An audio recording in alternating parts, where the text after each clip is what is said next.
Қайырлы күн барлықтарыңызға. Бүгін мен сіздерге өте дәмді болып шығатын, үй жағдайында жасауға болатын стейктің және жілік майын духовкада қалай дәмді етіп пісіруге болатын жайлы рецептпен бөлісетін боламын. Каналдың дамуына үлестеріңізді қосып, лайктарыңызды аямай кетіңіздер. Ең алдымен жұмысымызды етімізді дұрыс талдаудан бастайтын боламыз. Арнайы стейкке арналған еттерді алатын болсаңыздар, олар өте жұмсақ әрі қоруға да өте ыңғайлы болатын болады.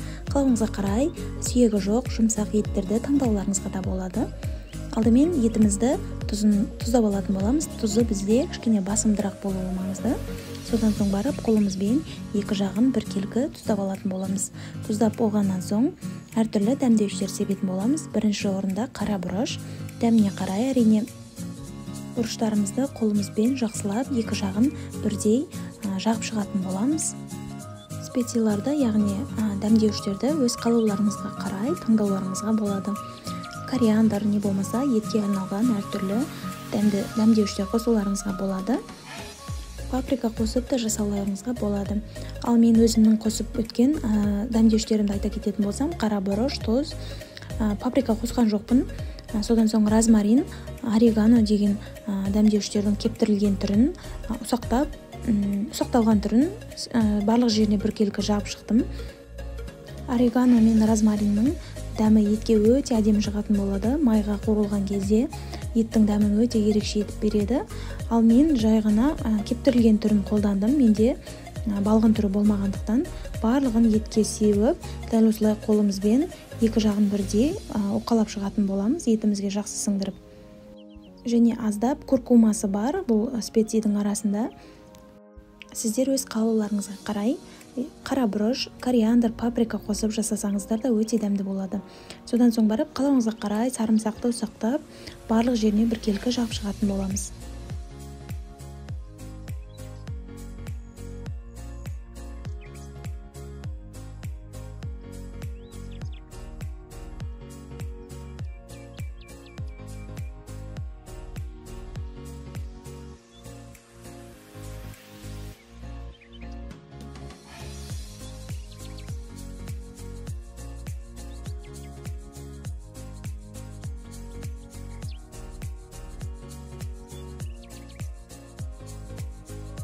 Ендеше стейктерімізді қоруға әзірлейміз. Табамызды арнайы гриль таба болмаса, жай ғана қарапайым табада әзірлей беруге де болады. Майымызды құятын боламыз. Орташа көлемде май құямыз және де бір чеснок пен розмаринімізді салып, майға үстінен еттерімізді қызып тұрған табаның үстіне қоятын боламыз. Жай ғана екі бетін жоғары отта қызартып аламыз.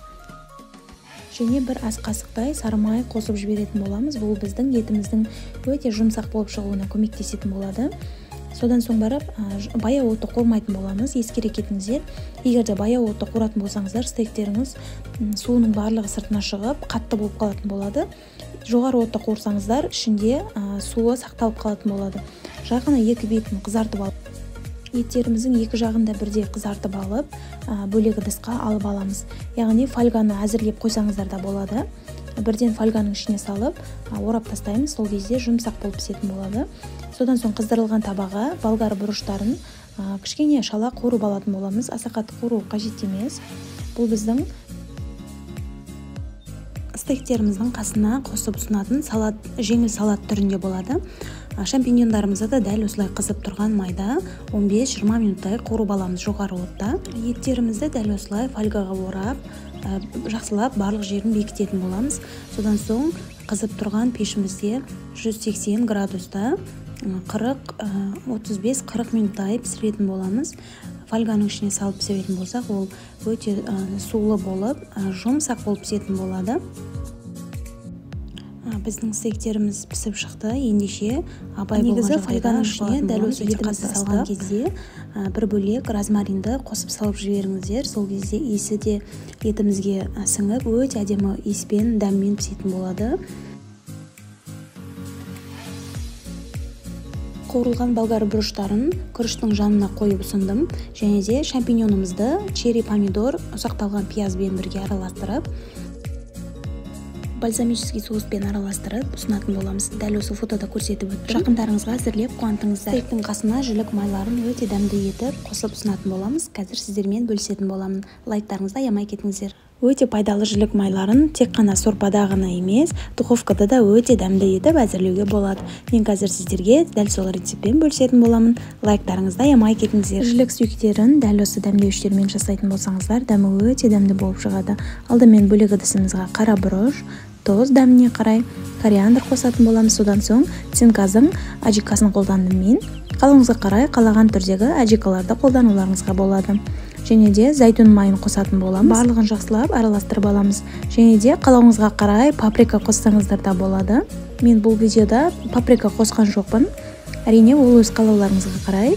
Және де содан соң барып араластырып болған соң бір сарымсақты күштен өткізіп салатын боламыз. Қалауыңызға қарай сушеный чесноктарды да қолдансаңыздар болады. Бір шай қасық қоссаңыздар жеткілікті, кептірілген сарымсақты.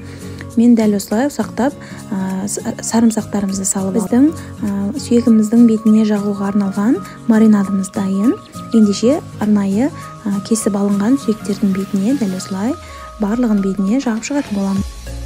Сүйектерді алдын ала маринадтан бұрын фольгаға әр қайсысын орап алсаңыздар болады. Тек қана беткі жағын ашық қалдырып, екі жағын барлық жерін май ағып кетуі мүмкін болған жерлерін барлығын фольгамен бекітіп алсаңыздар болады.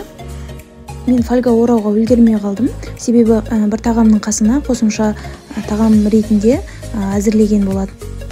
Сол себепті асығыстықта жай ғана пергамент бумаганың үстіне қойып пісірдім. Бірақ ешқандай да майы, артық майлар ағып олай болған жоқ. Егер де фольгаға орайтын болсаңыздар, ыстығы біраз уақытқа дейін жылы күйінде ұстап тұратын болады. Ендеше духовкаға салып пісіріп алатын боламыз.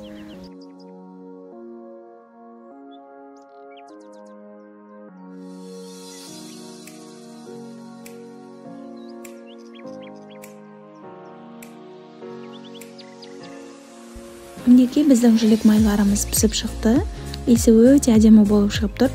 Міндетті түрде әзірлеп көруге кеңес беремін. Дәмі өте дәмді, әрі балаларға да үлкендерге де өте пайдалы тағам. Каналдың дамуына үлесіңізді қосып, лайктарыңызды аямай, төменде өз пікірлеріңізді қалдыра кетіңіздер. Менің жаңа видеоларымды өткізіп алмас үшін, алдағы уақытта видеоларым сіздерге ашылу үшін міндетті түрде тіркеліп, мынау қоңырау батырмасын басып қойыңыздар.